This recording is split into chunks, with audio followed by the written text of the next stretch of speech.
Welcome to Ethiopian Canon Publisher. If you read the book of Genesis, you will find exactly 4 brief verses describing the sons of God marrying human women and producing giants known as the Nephilim, and then the text simply moves on.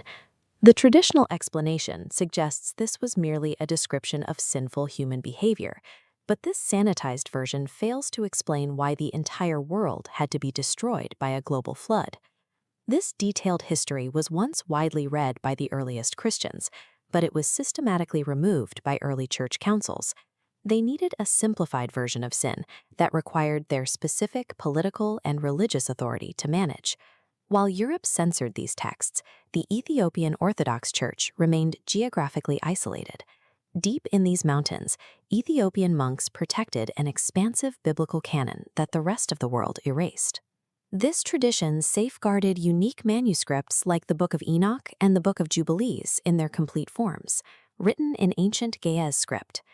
These surviving records detail who these beings were, providing a precise account of where demons actually come from. According to the Book of Enoch, a group of 200 angels called the Watchers were sent to observe humanity.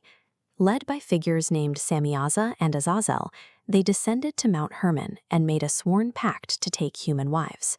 These angels corrupted early civilization by sharing forbidden knowledge. Azazel taught the forging of weapons for war, while others introduced sorcery, astrology, and methods of manipulation. This angelic human union produced a generation of hybrid giants known as the Nephilim. The Nephilim possessed enormous appetites.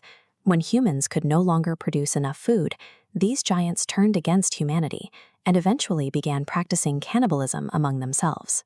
This biological and cultural corruption was the existential threat that forced a global flood.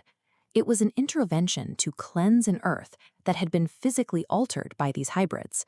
The floodwaters destroyed the physical bodies of the Nephilim giants, but their story did not end with their deaths.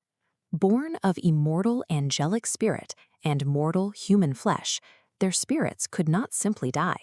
These hybrid spirits were rejected by both realms, denied ascension into heaven for their corruption, and refused entry to the underworld for their immortal nature.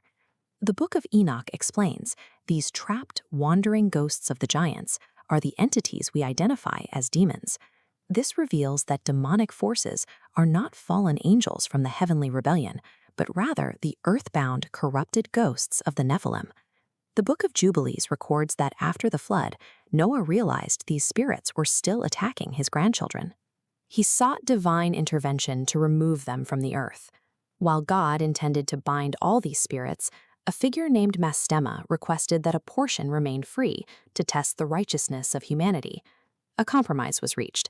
Exactly 1/10 of these demonic spirits remained free on earth, while 9/10 were imprisoned. This specific context explains the Gospels. When Jesus is casting out spirits, he's battling this surviving 10th of the Nephilim ghosts. The Book of Enoch prophesied a Son of Man who would judge these entities. Through this lens, Jesus' ministry becomes a battle against a corruption that began before the flood. Why did the church councils of the 4th century decide to hide this comprehensive map of the spiritual realm?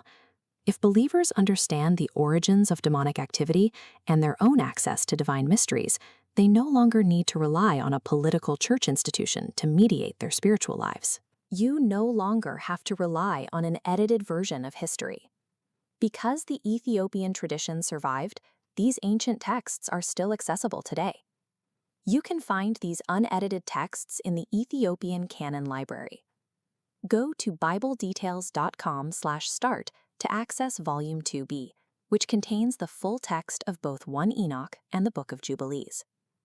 Reclaiming these records returns the history of the pre-flood world to the individual, allowing you to see the spiritual world as the earliest Christians did.